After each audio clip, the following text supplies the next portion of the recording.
I would love you to really think of the power of one more word, one more visual, one more minute, one more hour, one more sentence, one more paragraph, one more subject.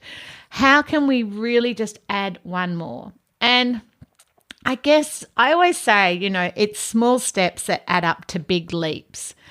I want to take big leaps. I could not be more passionate that our neurodiverse children are actively engaged in full school, full work, full participation, whatever that looks like for them and their families. And families listening, I want you to think, what does that look like for your child? And every child is different. But what are the big leaps you would like to take? Imagine we're at a Christmas party or an end-of-year celebration or seeing in the new year together and watching fireworks, and you turn to me and you go, Sue, guess what? Best thing that happened was... Hi everyone, welcome to the Sue Larkey podcast. As I always say, you have to embrace difference to make a difference. Let's dive into today's podcast. Welcome everyone. I just want to take a moment and reflect. How are you going? How is the child that you know going? No matter what age or stage. Because I'm hearing from so many people, Sue, I'm feeling overwhelmed. The child's burnt out. We're getting more behaviour. I feel like we're not getting anywhere. From parents, I just want to cry. I'm exhausted. I'm juggling too much. If you are feeling like that, this podcast is for you. As I always say, I wish that, imagine we're sitting down having a cuppa, or if you're on the treadmill that I'm joining you in the gym and we're talking next to each other, or if you're off on a walk, we're walking together and I'm being a loving ear, because I think a lot of us this year are trying to make up for 2 years. I'm meeting preschool teachers who are like, the child's not even diagnosed. We've got so much to do. I'm meeting parents who are like, oh my goodness, they're starting secondary and I'm not sure what I should be doing. I'm just hearing this urgency. So that is why I have actually called this podcast Progress, Not Perfection. And I really want us to focus on that. I want you to really focus on progress, not perfection. And I know we hear this word a lot and this saying, but what does that mean for children with neurodiversity? How do we do that? And I actually think it's the power of one more. Now, some of you might be going, what, the power of one more? What does that mean? Well, I was going to call the podcast that, and I thought you might know what I meant. So I'm going to explain it. What it means is slow it down, break it down. So no matter what age or stage you're with, I want you to actually think of a goal you'd like to achieve in the next 2 months. Whenever you're listening to this, what is your goal that you would like to achieve in the next term or 2 months? And it might be a big goal, but it might be a small goal. But I just want you to think about that goal. And as I'm talking, start to plan how you are going to achieve that. And I'm hoping I'm going to give you some tips and strategies and inspiration so that you don't feel overwhelmed and the child doesn't feel overwhelmed.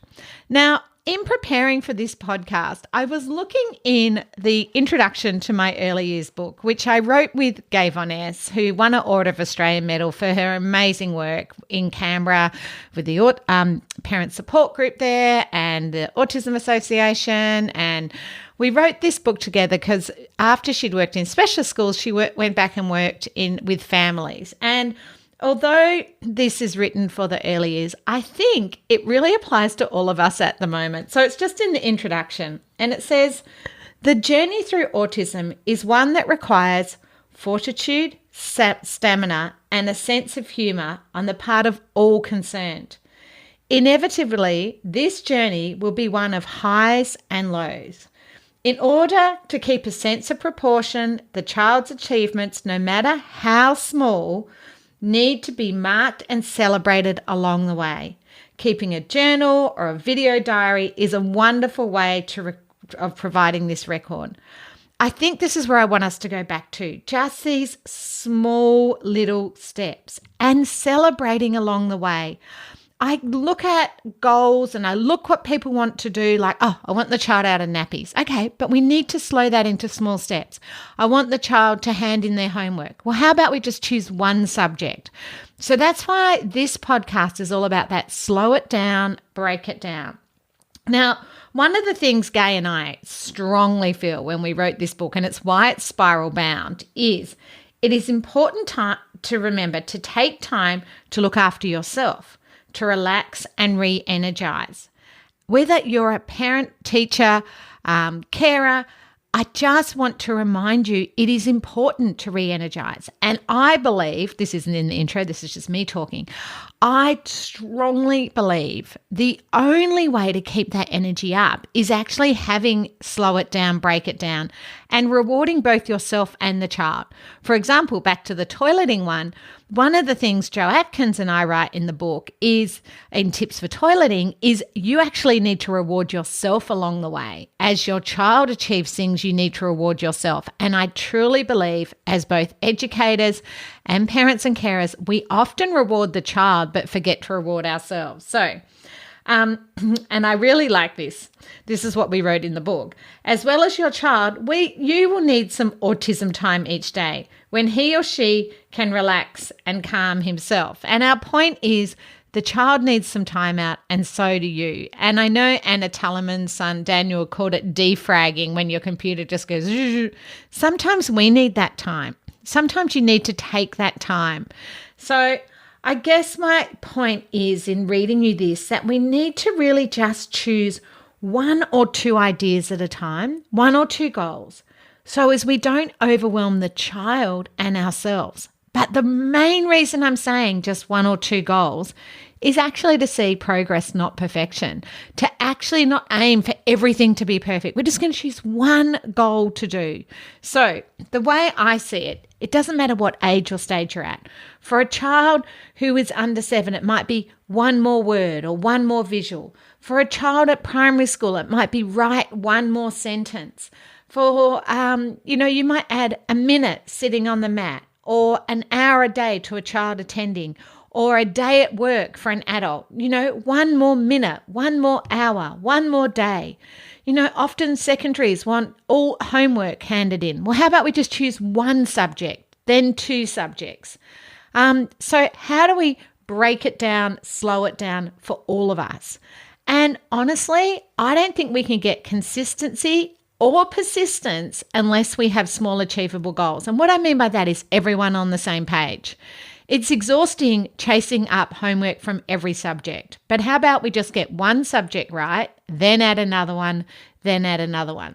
So I'm not saying we're not aiming for every subject to be in. I'm not saying we're not aiming for a page of writing, but we're going to aim for one sentence. I'm not saying we're not aiming for the child to have more than one word, but if we add one word a week over the next, remember 2 months I said, over the next 8 weeks, that will be 8 new words. And if we just practice that word every day, it might be reading, like I love the Salisbury words, the most used words. Well, we might just add the word and we'll point out and the only word they have to read in their reader is and. And next week we might point out the word her, and then we'll just look for the word her, and we'll find that word everywhere. And parents will find it, you'll find it, everyone will be focusing on that word.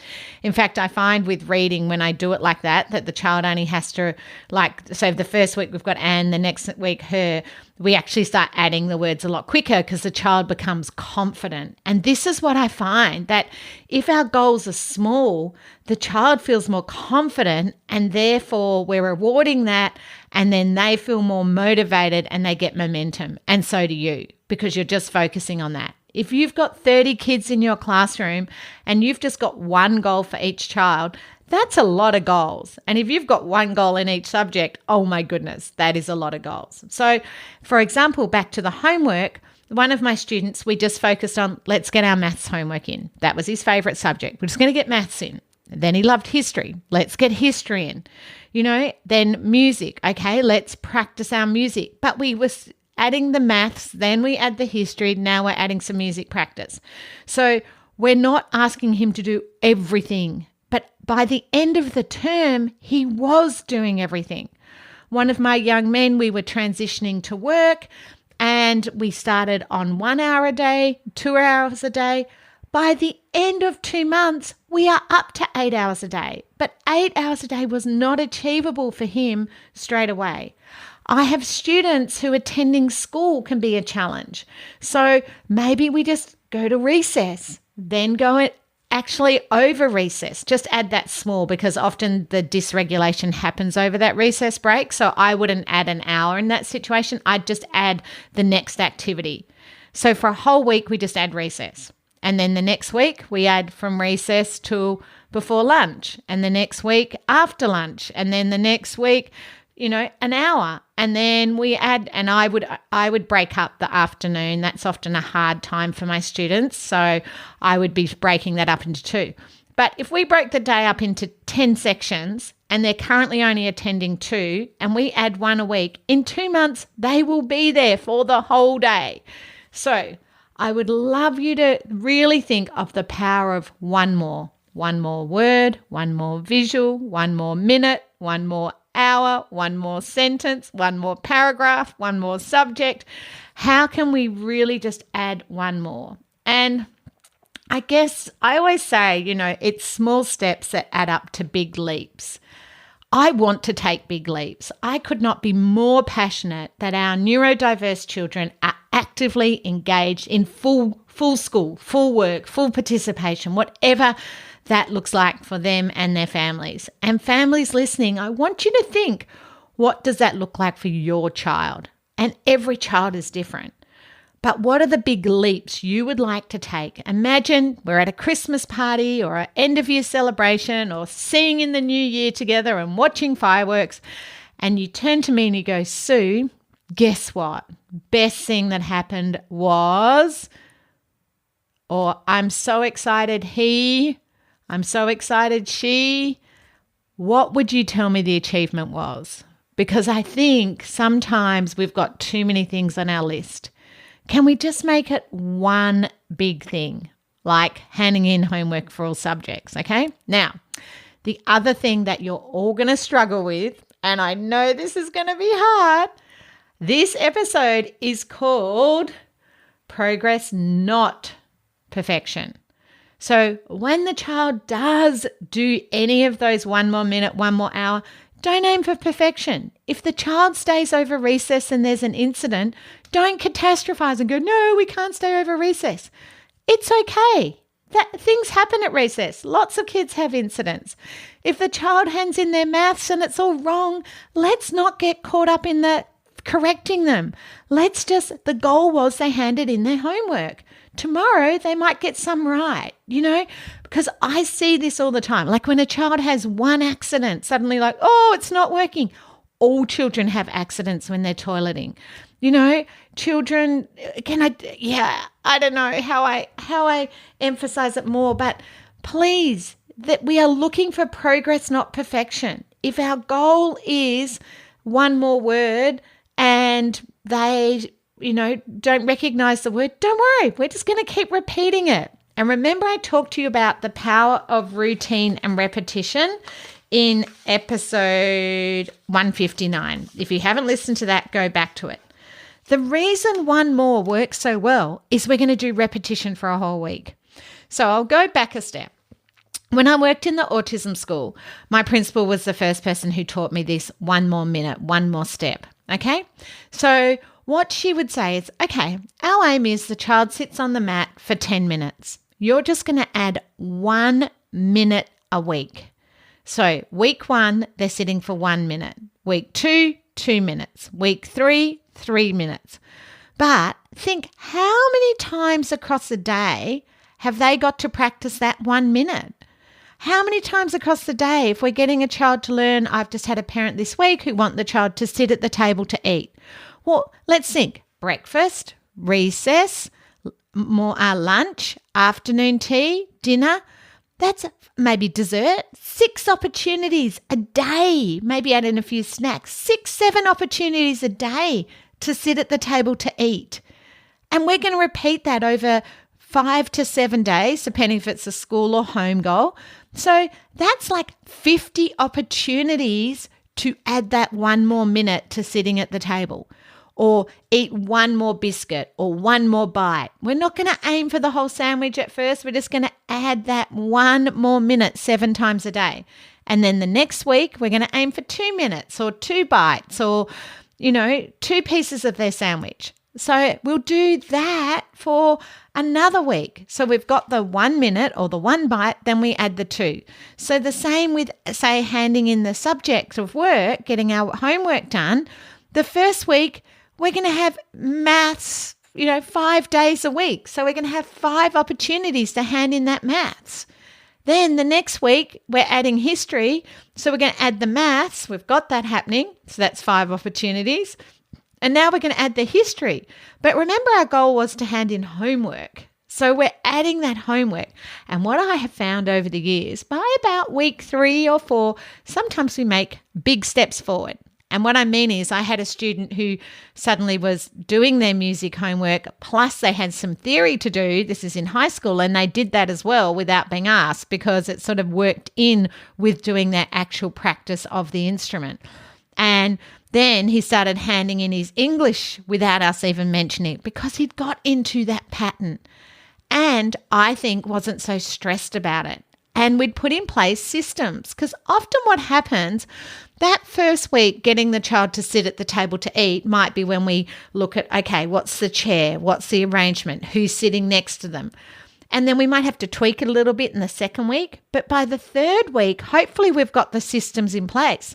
The parents have the routine, because remember my 2 R's were routine and repetition. So when we choose only one goal at a time, one step at a time, we get the routine and the repetition. So I would love you to just think, what did you think of was your goal at the start of this session that you would like to achieve, this podcast, over the next 2 months? What were the things you wanted to put in place? Now, then I want you to think this. Is that achievable in my busy, complex classroom? Or do I have to make it a smaller goal? Is that writing a whole paragraph? Probably too big a goal. So do I just need to be like, actually, Sue, you're right. We're just going to write 1 sentence. Or are they a student where I need to write the first sentence to get them started? And over this year, I've been talking a lot about backward chaining. Am I going to get them to take the first step or the last step? So, for example, with handing in homework, if some of my students, the teachers need to ask for the homework. I had a problem with in primary, a lot of my kids, the teacher requested the homework. So is the step actually the child remembering to hand the homework in, or are you going to remind them? That's important. But is actually the step them putting it in their school bag? So whatever mess or whatever they've done, we're just going to practice getting it in our school bag and handing it in at school. Then the next day we might focus on actually doing, 3 or 4 parts of that homework and then putting it in the school bag and handing it in, getting that routine in place and that repetition and slowly building up. We might only be aiming that they get half a page done, or we might be just doing 10 minutes. So I know I'm probably talking a lot, but there's just so many things I wanted to talk to you about, because I really do think once you've made the goal, you need to think, can I meet everyone's needs? Like an email I had from a mum this week who she's busy, her and her husband are busy working full time. Their son is really struggling at school at the moment. Well, what is the real struggle? I'm like, what is the biggest problem you've got at the moment for him? And actually, her biggest worry is that moving to secondary. So she's suddenly looking at his work and panicking a bit, which is fair enough. Like, oh, how's he going to go in secondary? And I always think transition should start now, by the way. Any Year 6 teachers, Year 4 is always a write-off. So make sure you get my Essential Guide to Secondary School. Anna and I recommend that from Year 5. But start getting the systems in place. I think the mum's right. Like, I need to start knowing which school and thinking about that. But what he isn't struggling at school at the moment, she's worried he's going to struggle next year. So she's getting ahead of herself. That is my point. Sometimes we start getting ahead of ourselves. So I just want you to take a deep breath, think, what is a goal I'd like to achieve in the next 2 months? What is something I'd like to achieve by the new year? What are the steps I need to put in place to do that? So in the case of this mum, well, I need to go and visit a few schools. I need to talk to other parents. I need to ask the primary school what their experience of the secondary schools. Do the secondary schools have any transition? But don't do all that the first week. You'll overwhelm yourself. Just over the next 7 days, do each of those. Research one school and then another. Can you see, parents, what I'm saying? If you've got a child transitioning to primary school, same thing. Post-school options. There's so many options post-school, but maybe you look, a lot of the universities have their open days in term 3 or the TAFEs, So many of my kids are loving their TAFE programs. I can't tell you how wonderful it is to see so many of my students who are flourishing in post-school with all the trades and the demands on trades and also the whole e-commerce, graphic design, all of these sorts of things. So let's go back. We're going to have progress, not perfection. We're going to break it down. We're going to slow it down. And we're going to create routines and repetition. Now, when I sent out that email about the 2 R's on routine and repetition, the lovely Kelly sent me an email saying, Sue, there's another R, and that's role model. And I love that. So thank you, Kelly, for sending me that. I love hearing from you guys. Please make sure you email me or send me a message. I love hearing your feedback and ideas. I truly do think we're a community when we help each other in this way. So Kelly is quite right about role modeling and allowing children to observe the steps. So, allowing the child to observe you reading or sounding a word out. You role modeling, getting started, on a sentence, trying to come up with a topic, talk through your thinking. Okay, I need to write about dinosaurs. How am I going to start that? One day, once upon a time, can I look around the room? What will help me get started? With homework, or what are the steps I need to take? So really modeling that. I love the role modeling, but also for many of my children, actually just letting them watch the other students do things, actually letting them observe that. And this is where some schools have those homework study centres or the library open after school. Some of my kids do so much better when they can see other kids are doing homework at the same time. I don't know why that. It sort of makes sense that if they go home and they haven't got someone at home doing homework, they mightn't have a concept of that. So maybe them seeing other children do homework could make the world of difference. So the other thing I wanted to say was this. One of my favourite books from last year was a book called Atomic Habits by James Clear. And it's like a business book, but it's sort of a motivational book too. But it's tiny changes, remarkable results. Anyway, when I was coming up, sort of thinking about this podcast, I thought about what James had in his book about how to create a good habit. And I thought, this is so true. These are the 4, he calls them the laws. I would say the 4 steps or the 4 things you need in place to ensure that you break a habit. So he's talking about, the one I should probably do, exercise more, eat less, these sorts of things. How do we break habits? So how to create a good habit. So if our goal is for the child to sit on the mat or to sit on their chair, we want to create a new habit, which is because some of my children don't have that habit. So the number one thing is make it obvious. So how do we make it obvious they need to sit? Are you going to have a sensory mat? Some of you have heard me talk about just go to Kmart and get a bath mat. If it's going to be sit in a chair, are you going to have a picture of them on that chair so they know that's their chair? One of my little students years ago, Jessica, decided the chair with the green texture on it was her chair and she'd only sit on that one. And if someone else was in it, she wouldn't sit down. So remember, it's easier to change the structure than change the child. So is it obvious where their spot is? Or if we're working on them, putting their homework in, is it obvious? Is there a box to put your homework in? Is it obvious? So my question is, how are you going to make it obvious? Number 2, make it attractive. Now, I think that is a hard one for some of our things that we're asking children to do. So if I'm toilet training a child, Not really attracted to have their nappies off because they are comfortable with their nappies. But what I found over the years, I put something in the toilet they love. So if they love Thomas, there'll be a special Gordon who lives in the toilet. And it's time to go to the toilet. It's time to visit Gordon.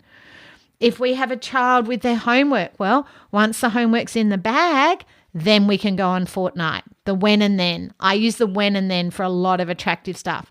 When you're sitting on the mat, then you can have something they love in their hands, make it attractive. When you've written a sentence, what are we going to reward them with? Once you've written one sentence, which is our goal, then you can do boom. So make it attractive. If you're looking for ways to motivate or reward children, I was just looking in my mega book. If you haven't got my mega book yet, it is all my top tips and blogs in a beautiful 140-page color book that you can refer back to rather than having to go through my tips and print them out. So page 133 to 136 is how to use special interests to motivate them, engage them. And I would be thinking that is a way to make it attractive. So have a think about that. The third step is make it easy. And I really believe that. How are we going to make it easy? If we're aiming for one more word, we'll choose those Salisbury high frequency words because they're an easy word. If we're making it sit on the mat, we'll make sure that it's an easy spot for them to access, not in the middle of a lot of children. Trying to step through people, that's a barrier. If we're wanting them to write one more sentence, is it a sentence that I get them started so it's easy to write the second sentence? How am I going to make it easy for them? And how do we make it satisfying? How do we make it rewarding? Well, there's some ideas in my mega book, but again, the reward might be coming next. So the 4 things: make it obvious, make it attractive, make it easy, make it satisfying. I think they are really important goals to remember. Now, if you're working on keeping the child on task, in the mega book page, I've just got it here, page 34, it actually is 29 ways for teacher assistants to support children, but there are 12 top tips to keep kids on task. And I think they are relevant for this too. So the number 1 is observe. Look what the barriers are. Are they having trouble finding a spot on the mat? Or are they having trouble crossing their legs? What is the barrier to them sitting on the mat? When you're doing reading, is the font too changeable or small? What are the barriers? Really observe what the barriers are. Adapting tasks before. So if we're finding the child, needs help getting started, maybe we've already put the sentence starter. Or if it's some maths, we've highlighted the bits they're going to do. Number 3 is what I was talking about earlier. Encourage responses, whether right or wrong. Do not constantly correct. And those of you who listen to podcast episode 158 on perfectionism will remember that I said one of the things with perfectionists is show them how to fix it up, but don't constantly correct them. Choose your battles for that one. Number 4 is show them what is expected. And page 39, in the mega book, has some was it page 39? Oh, is that the one I just referred to? Sorry, page 39. I've written that down and now I'm wondering. Page 39 talks about using visuals and how we can use visuals to show children what's expected. So take a photo of how something's meant to look. Take a video. Use different, actually video them putting their book in their bag. Video them sitting on the mat. Take a photo of them sitting on the mat so they know what's expected. Number 5 is be organised. And this is where so many of my children waste so much time getting organised. So what are the shortcuts you can help them with? Now, this is for teacher assistants particularly. Can you have their book open? Can you put a bookmark in? Can you just have a pencil ready sharpened for them? What are the things that are the shortcuts? And again, I always say choose your battles. Is the goal they do the work or they sharpen their pencil? Have a think about that. Giving them preventative breaks. Well, when we're doing the small goals, hopefully they get a break somehow at the end of each of those small goals. But in the mega book, page 59, I think I've got 50 different breaks you can have from movement breaks to time out, quiet breaks. Now, number 7 was just about limiting choices, but I was thinking about those of you with ODD and PDA students who are really highly anxious. And if you're just adding one more step at a time, they'll still want control. So you might say to them, do you want to write the first sentence or the second sentence? Do you want to hand in your homework for maths or history? Still allow them a certain amount of control. They're still handing in homework, but let them choose what subject. Do you want to add on recess or do you want to come before school for 20 minutes? Like, give them some ownership over these one more things. I think that's really important. So if I was doing toilet training an oppositional child, do you want to go to the toilet every hour or every half an hour? And I'm still allowing them control, but I'm helping, they're making real choices. So just think, how can I give them some control? Are they going to choose a topic, the time? Are they going to choose who they're working with? Give them, but not who are you going to work with. Are you going to work with Nathan or Sarah? Give clear choices. Make them real choices. Number 8, for some of your students, when we're looking at these one more steps, you're going to have to think about, do they need to do those steps in a quiet area? Is this something they need to do where they haven't got all those sensory they have to block out? Am I just going to create a quiet work area or a quiet area for them to do that? Number 9 for keeping on task is highlight the easiest parts first. And those of you who've done my face-to-face or online course, I show you that traffic light system. So have a think about how you can use that. Show them what to do when they make a mistake. This is really important. And I'm doing on Tuesdays now on Instagram, and I'm trying to put them on Facebook too, but Facebook's not playing very nice all the time, but on Instagram is.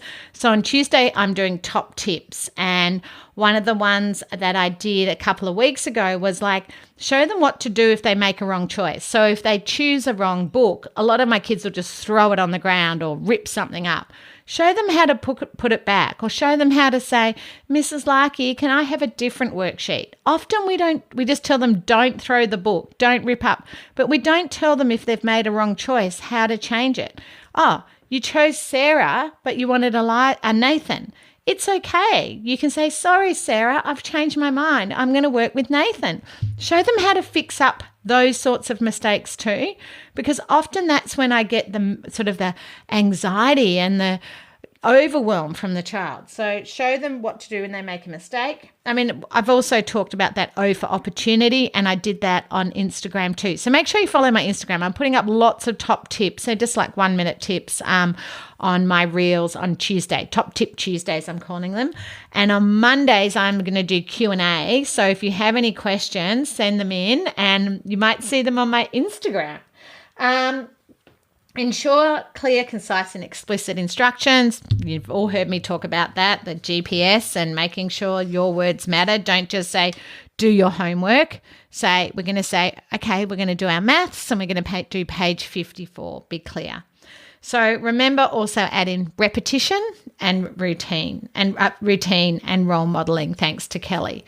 So I hope you've got some good ideas from this half an hour of thinking about progress, not perfection. I love that saying, how do you eat an elephant? One bite at a time. Haha, remember I said you needed humour in that when I was doing the introduction to the early years book for you earlier. So I really do think some of you have got big goals you'd like to achieve by the end of the year. How are you going to break it down, slow it down? What is your one bite at a time going to look like?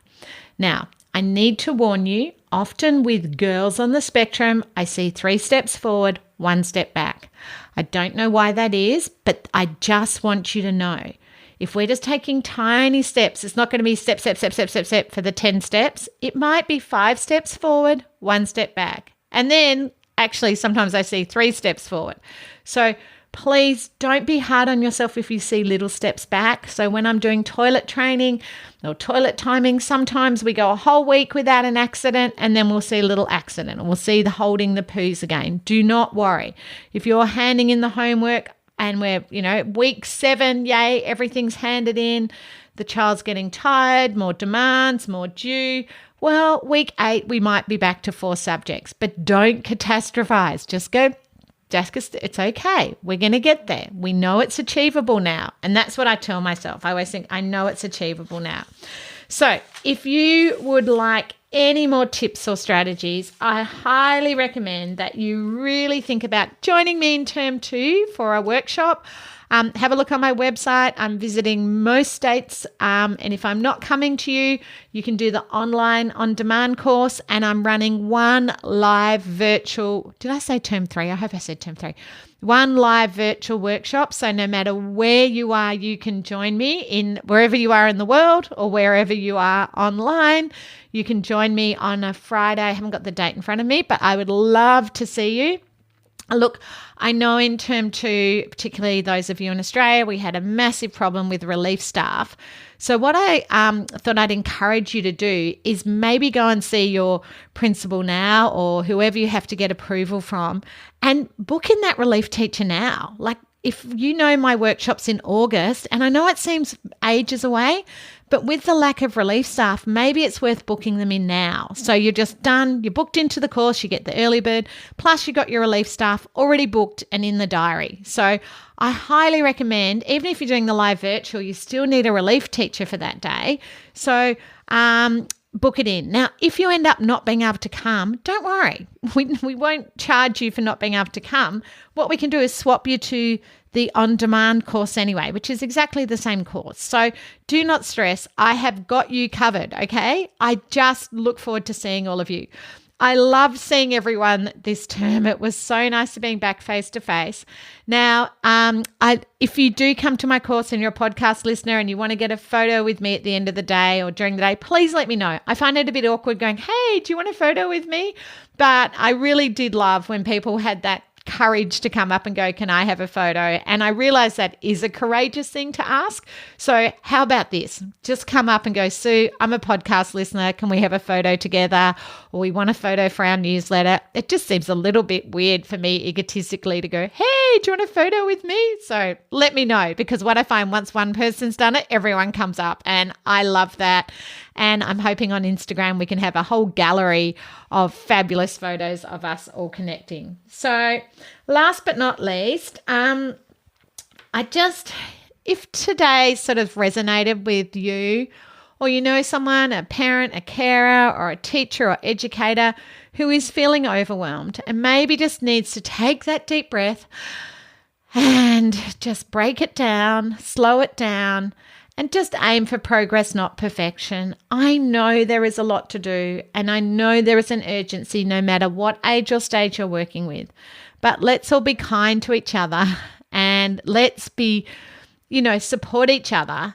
And one of the ways to do that is actually to share this podcast. So if you have found this podcast helpful and can think of someone, why don't you just share it now and say, hey, was thinking of you, thought this might be helpful. So I just thought that might be a nice thing to do.